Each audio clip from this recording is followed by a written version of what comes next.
Hello students, mister mathematics में आपका स्वागत है। क्लास 12 की डीपीपी सीरीज चल रही है। हमें डीपीपी नंबर 2 का आज डिस्कशन करना है। सबसे पहले आप लोग मेरे टेलीग्राम चैनल पे जाइए, डीपीपी नंबर 2 को डाउनलोड कीजिए, उसको एक बार अटेम्प्ट कीजिए, उसके बाद फिर आप इसका डिस्कशन पार्टिसिपेट करिए तो आपको ज़्यादा फायदा होगा। तो चलिए अपन स्टार्ट करते हैं डीपीपी नंबर 2। डीपीपी नंबर 2 के सबसे पहले आप आंसर की नोट कर लीजिए। भाई डीपीपी नंबर 2 में केवल 5 ही क्वेश्चन है। तो क्वेश्चन नंबर 1 का जो आंसर है वो है 2, क्वेश्चन नंबर 2 का आंसर है 4, क्वेश्चन नंबर 3 का आंसर है 6, क्वेश्चन नंबर 4 का आंसर है 6 और क्वेश्चन नंबर 5 का आंसर है 9। नोट कर लीजिए। चलिए अपन स्टार्ट करते हैं इसका डिस्कशन। चलिए करते हैं अपन क्वेश्चन नंबर 1। क्वेश्चन नंबर 1 में हमसे बोला गया है कि एक पॉइंट है P 1,8। इस पॉइंट P 1,8 से एक सर्कल है x² + y² -6x -4y -11 = 0। इस पे जो है वो टेंजेंट ड्रॉ करी जाती है। तो हमने देखा भाई ये हमारे पास एक सर्कल है। इस सर्कल को अपन क्या बोल देते हैं? इस सर्कल को बोल देते हैं S1। S1 सर्कल पे ये पॉइंट P हमारे पास है 1,8, इससे टेंजेंट ड्रॉ करी जाती है। तो टेंजेंट ड्रॉ करी जाती है तो ये हमारे पास A और B आ गया। ठीक है। अच्छा, ये इसका सेंटर है। सेंटर कितना होगा इसका? सेंटर इसका 3,2 होगा। ठीक है। अब आगे बढ़े। अच्छा, सेंटर 3,2 होगा तो अगर हम इसको ज्वाइन करेंगे तो ये भी 90 डिग्री होगा, इसको ज्वाइन करेंगे तो ये भी 90 डिग्री होगा। तो ये जो ये PACB है, इसमें अपोजिट एंगल का सम 180 है, तो ये साइक्लिक क्वाड्रेटल होगा। साइक्लिक क्वाड्रेटल होगा तो अगर मैं यहाँ पे सर्कल ड्रॉ करूँगा तो वो सर्कल जो है उसका डायमीटर PC होगा। सही है। तो अगर इस सर्कल का डायमीटर PC होगा तो इस सर्कल S' के बारे में बात करूँ तो इस S' की जो इक्वेशन है वो क्या जाएगी? x - x1 × x - x2 plus आ जाएगी y - y1 × y - y2 = 0। तो ये हो जाएगा x², यहाँ से हो जाएगा प्लस y² -4x -10y +19 = 0। ये हमारे पास इस सर्कल S' की इक्वेशन आ जाएगी। अब हमसे आगे बढ़े तो हमसे बोला गया है कि दो और सर्कल हैं। एक सर्कल है S2 हमारे पास है x² + y² -2x -6y +6 = 0। और एक सर्कल है S3 है x² + y² +2x -6y +6 = 0। ये दो सर्कल हैं। एक और सर्कल इन दोनों के पॉइंट ऑफ इंटरसेक्शन से पास हो रहा है। तो दो सर्कल के पॉइंट ऑफ इंटरसेक्शन से पास होने वाले सर्कल की equation S2 + λ times of S3 = 0 होती है। तो यहाँ से अपन देखेंगे तो ये हो जाएगा λ +1 × x² + λ +1 × y² +2 × λ - 1 × x -6 × λ +1 × y +6 × λ +1 = 0। अगर λ +1 से डिवाइड करेंगे तो x² + y² plus twice of λ - 1 × λ +1 × x -6y +6 = 0। ये जो सर्कल हमने लिया, ये सर्कल हमने ले लिया S'। अब हमसे ये बोला गया है कि ये जो दो सर्कल हैं S' और S', ये दोनों कैसे हैं? ऑर्थोगोनल हैं।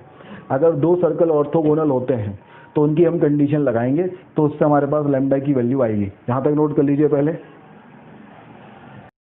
अब हमारे पास ये जो सर्कल S' है और S', है, ये दोनों सर्कल ऑर्थोगोनल हैं। हमने पढ़ा था कि अगर दो सर्कल ऑर्थोगोनल होते हैं तो उसकी कंडीशन होती है 2G1G2 + 2F1F2 = 2G1G2 + 2F1F2 = C1 + C2। अब ये कंडीशन अपन लगाएं तो हो जाएगा 2G1, इसका G कितना है? -2। फिर इसका G कितना है? इसका G है λ - 1/λ + 1। फिर 2F1, इसका F1 कितना है? -5। F2, इसका F2 कितना है? -3 = C1। C1 कितना है? 19 और C2 कितना है? 6। तो यहाँ से अगर हम देखें तो ये हो जाएगा 4 - 4 × λ - 1/λ + 1। ये हो जाएगा माइनस प्लस 15 × 2 30, तो +30 = 25। तो -4 λ - 1/λ + 1 की वैल्यू जो है वो -5 होगी। तो यहाँ से हमारे पास λ - 1/λ + 1 की वैल्यू जो है वो क्या जाएगी? 5/4 आ जाएगी। तो ये वैल्यू हमारे पास 5/4 आ जाएगी। तो अगर ये वैल्यू 5/4 आ गई तो इस सर्कल में अपन इसकी वैल्यू रख के इसकी रेडियस निकालना है। तो पहले यहाँ तक नोट कर लीजिए भाई। चलिए हम आगे बढ़ते हैं। अब हमने lambda minus one upon lambda plus one की वैल्यू यहाँ रख दी 5/4, तो ये हो गया x square plus y square plus 2 into 5/4x minus of 6y plus of 6 equal to 0। ये हमारे पास आ गया। अगर ये हमारे पास आ गया तो इसकी रेडियस निकालना है, तो इसकी जो रेडियस है वो क्या होगी, under root of g square मतलब 25/16 प्लस एफ स्क्वायर मतलब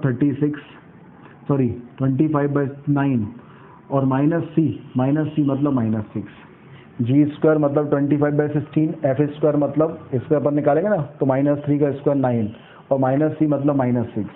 तो ये हमारे पास हो जाएगा 25/16 प्लस 3, तो ये हो जाएगा 25 प्लस 48 का अंडर रूट डिवाइडेड बाय 4। तो ये कितना जाएगा हमारे पास, 50 होता है तो 75, 2 कम है तो 73 का अंडर रूट डिवाइडेड बाय 4। अब 73 का अंडर रूट किसके आसपास होगा, 8 पॉइंट समथिंग के आसपास होगा। इसकी value 8 point something divided by 4 करेंगे तो क्या आएगी, 2 पॉइंट समथिंग। तो ग्रेटेस्ट इंटीजर ऑफ आर की वैल्यू कितनी हो जाएगी, 2। इसलिए इस क्वेश्चन का आंसर कितना हो गया, 2। नोट कर लीजिए, दिस इज क्वेश्चन नंबर 1। चलिए क्वेश्चन नंबर 1 के बाद हम करते हैं क्वेश्चन नंबर 2। बोला गया है find the number of solution of the equation sin 2 theta plus cos 2 theta plus of 4 sin theta equal to है 1 प्लस 4 cos थीटा और थीटा की जो वैल्यू है वो है -2π से लेके +2π बोथ क्लोज। इस इंटरवल में हमें इसके सॉल्यूशन निकालना है। अगर हम इसके सॉल्यूशन निकालते हैं तो कैसे होगा भाई, तो हमारे पास अगर हम देखें तो ये जो हो रहा है ये हो जाएगा sin 2 theta plus cos 2 theta, ठीक है। तो sin 2 थीटा को हमने लिख दिया 2 sin theta into cos theta. अच्छा यहाँ से अगर हम देखें तो ये था 1 plus 4 cos theta minus sine theta. मैं यहाँ भी cos theta minus sine theta create करने की कोशिश करूँ तो इसको ऐसा कुछ लिखे कि माइनस में आए, तो इसको लिख लेते हैं अपन -2 sin स्क्वायर थीटा प्लस 1। तो ये +1 कैंसिल हो गया। अब इन दोनों में से अगर मैं 2 sin थीटा कॉमन ले लूँ तो अंदर हमारे पास आ जाएगा cos theta minus sine theta और इक्वल टू आ जाएगा 4 into cos theta minus sine theta. 2 से कैंसिल होके 2 हो गया। cos theta minus sine theta अगर कैंसिल होता है तो cos theta minus sine theta equal to 0 एक सॉल्यूशन होगा और साइन थीटा इक्वल टू 2 एक सॉल्यूशन होगा। अब साइन थीटा की वैल्यू 2 तो हो नहीं सकती क्योंकि इसकी वैल्यू तो -1 से +1 होती है, ये होगा। और ये कब होगा, जो हमारे पास tan थीटा की वैल्यू 1 होगी। भाई उस तरफ चला गया, sine equal to cos, sine upon cos 1, तो tan theta equal to 1। tan theta equal to 1 तो थीटा इक्वल टू हो जाएगा nπ प्लस π/4। अब n की वैल्यू मैंने 0 रखी, π/4 आ गया। फिर मैंने 1 रखी तो π प्लस π/4 आ गया। फिर मैंने 2 रखी तो 2π प्लस π/4 आ गया। तो π/4 -2π से +2π के बीच में है। π प्लस π/4 भी है लेकिन 2π प्लस π/4 नहीं है। फिर मैंने -1 रखी तो माइनस ऑफ π प्लस π/4 आ गया, ये भी -2π से +2π के बीच में है। फिर -2 रखी तो -2π प्लस π/4 आ गया, ये भी इनके बीच में है। लेकिन जो हम -3π प्लस π/4 लेंगे तो -2π से +2π के बीच में नहीं होंगे। तो क्वेश्चन में क्या पूछा गया है, नंबर ऑफ सॉल्यूशंस कितने होंगे, तो 1 2 3 4 नंबर ऑफ सॉल्यूशन होंगे, तो इसलिए इसका आंसर 4 आ जाएगा। नोट कर लीजिए, क्वेश्चन नंबर 2 हो गया। चलिए भाई क्वेश्चन नंबर 2 अपना हो चुका था। अब अपन करते हैं क्वेश्चन नंबर 3।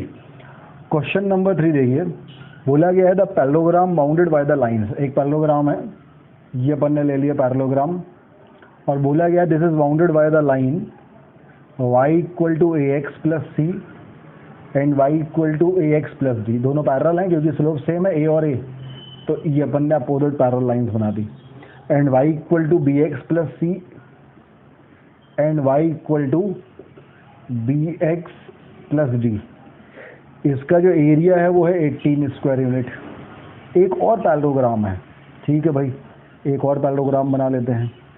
एक और पैरेललोग्राम है, उसकी जो इक्वेशंस हैं, parallelogram bounded by the line y equal to ax plus c and y equal to ax minus d, y equal to bx plus c and y equal to bx minus d. इसका जो area है वो 72 square unit है। बोला गया है a b c d जो है वो पॉजिटिव इंटीजर्स हैं। अगर ऐसा है तो a plus b plus c plus d की स्मॉलेस्ट वैल्यू, मिनिमम वैल्यू क्या आएगी। चलो ए बी सी डी चारों इंटीजर हैं तो एक चीज़ तो क्लियर है कि a plus b plus c plus d की मिनिमम वैल्यू इंटीजर ही आएगी। अच्छा, अपन ने जो है एक फॉर्मूला पढ़ रखा है, हमने ये फॉर्मूला पढ़ा है कि अगर हमारे पास एक पैरेललोग्राम है ना, और ये इसकी इक्वेशन है y equal to m one x plus c one, और इसकी इक्वेशन है y equal to m one x plus c two, और ये हमारे पास है y equal to m two x plus d one, और इसकी इक्वेशन है y equal to m two x plus d two. तो एरिया ऑफ पैरेललोग्राम जो होता है वो होता है C1 minus c two into d one minus D two upon M1 minus M2 का मॉड।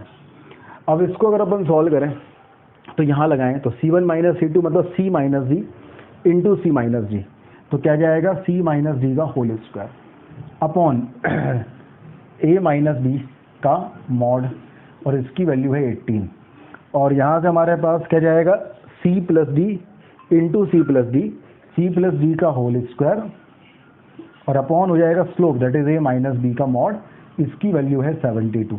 ये दो इक्वेशंस हमारे पास गिवन है, इन दोनों इक्वेशंस का हमें यूज़ करना है और a plus b plus c plus d की मिनिमम वैल्यू निकालना है। ठीक है, यहाँ तक नोट कीजिए पहले। अब हमारे पास इक्वेशन नंबर 1 और इक्वेशन नंबर 2 बन गई। अगर मैं इन दोनों को डिवाइड करता हूँ, इक्वेशन नंबर 1 और इक्वेशन नंबर 2 को, तो यह जाएगा c minus d upon c plus d का होल स्क्वायर, 18 अपॉन 72 इज 1/4, तो c minus d upon c plus d की वैल्यू हो जाएगी प्लस माइनस 1/2। अच्छा, अपन कोई भी एक केस ले लें, क्योंकि c और d में जो रिलेशन होगा a plus b plus c plus d निकालें, सिमेट्रिक रिलेशन आएगा उससे, तो अपन किसी भी एक से भी काम कर सकते हैं। तो अगर हम मान लीजिए मैंने पॉजिटिव साइन ले लिया, तो c minus d upon c plus d की वैल्यू मैंने ले ली 1/2, तो 2c माइनस 2d की वैल्यू ले ली c प्लस डी, तो यहाँ से c इक्वल टू 3d हमारे पास आ गया। अब c इक्वल टू 3d हमारे पास आ गया भाई साहब, ठीक है, c इक्वल टू 3d। अगर हम ऐसा करें, हम इन दोनों का प्रोडक्ट कर दें तो क्या होगा? अगर हम इन दोनों का प्रोडक्ट करते हैं तो हमारे पास हो जाएगा c माइनस डी का whole square into c plus d का whole square upon a minus b का whole square equal to 18 multiplied by 72। तो भाई ये 18 है मतलब 9 इंटू 2 है, ये हमारे पास जो है 2 इंटू 36 है। तो अगर हम अंडर रूट लेंगे तो ये आ जाएगा c minus d into c plus d, c square minus d square का मॉड, और ये हमारे पास आ जाएगा a माइनस बी का मॉड इक्वल टू आ जाएगा ये 3, 2 एंड 6, 3 इंटू 2 इंटू 6, ये अपने पास आ जाएगा। अच्छा, c इक्वल टू 3d है, तो इसकी जगह मैंने 3d रख दिया, तो 9d square minus d square, तो 9d square minus d square हो गया 8d स्क्वायर, तो ये हमारे पास आ गया 8d square upon a minus b का mod equal to 3 into 2 into 6। सही है भाई, ये हमारे पास आ गया। देखो ये 9 का अंडर रूट 3 हो गया, 4 का अंडर रूट 2 हो गया, 36 का 6 हो गया। अब c की जगह हमने रख दिया 3d, तो 9d square minus d square, 9d square minus d square हो गया 8d स्क्वायर। मॉड की जरूरत नहीं क्योंकि डी स्क्वायर तो पॉजिटिव होगा, तो 2 से ही हमारे पास आ गया 4 टाइम्स, फिर 2 से ही हमारे पास आ गया 3 टाइम्स। तो अगर हम देखें तो यहाँ से हमारे पास जो वैल्यू आई वो वैल्यू आ गई 2d square upon a minus b का मॉड इक्वल टू 9/2। अब देखो हमें जो है यहाँ से 2d स्क्वायर नहीं, 2d स्क्वायर 2 तो नीचे चला गया, d square upon a minus b का मॉड इक्वल टू 9/2। अब हमें मिनिमम वैल्यू निकालना है ना, a plus b plus c plus d की मिनिमम वैल्यू, तो a b 3d की मिनिमम वैल्यू निकालना है। अच्छा, और कैंसिल तो होगा नहीं, कोप्राइम है, कोप्राइम है तो d को मैं ले लूँ 3, d को ले लूँ 3, और a माइनस बी का मोड अगर हमारे पास 2 है तो a को ले लूँ मैं 3 और b को ले लूँ 1। अच्छा, d की वैल्यू 3 है तो c की वैल्यू 3d होगी, तो c की वैल्यू कितनी हो जाएगी 9।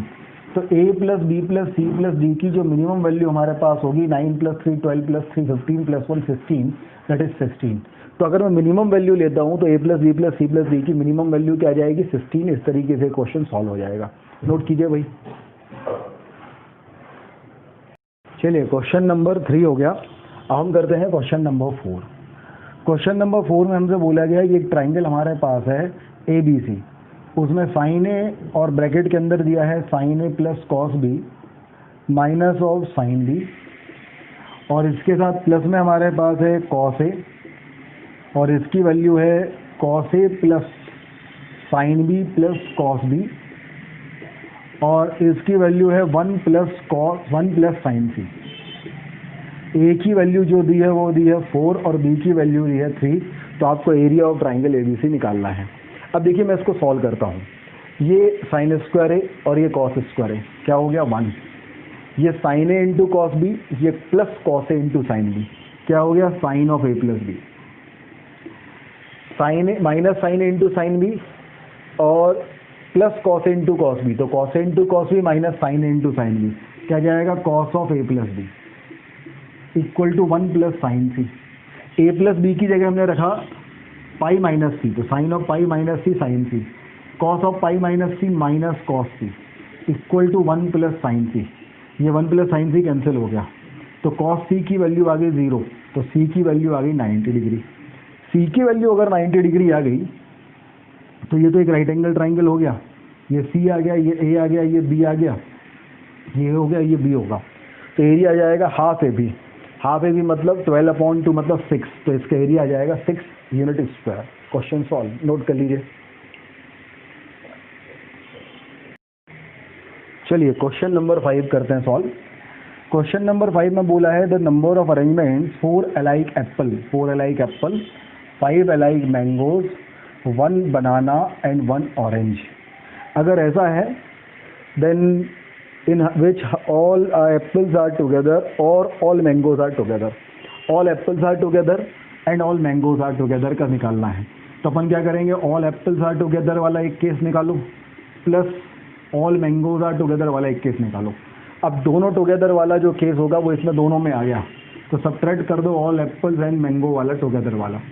अब ऑल एप्पल अगर ऑल टुगेदर लेंगे तो एप्पल वाले जो 4 एप्पल उसको 1 यूनिट मान लेंगे, फिर बचेगा हमारे पास 5 मैंगो, 1 बनाना, 1 ऑरेंज। कितने आइटम हो गए 1 2 और 5 7 और 1 8, तो फैक्टोरियल 8, ये 5 सेम तो अपॉन फैक्टोरियल 5, तो ये हो गया हमारे पास फैक्टोरियल 8 अपॉन फैक्टोरियल 5।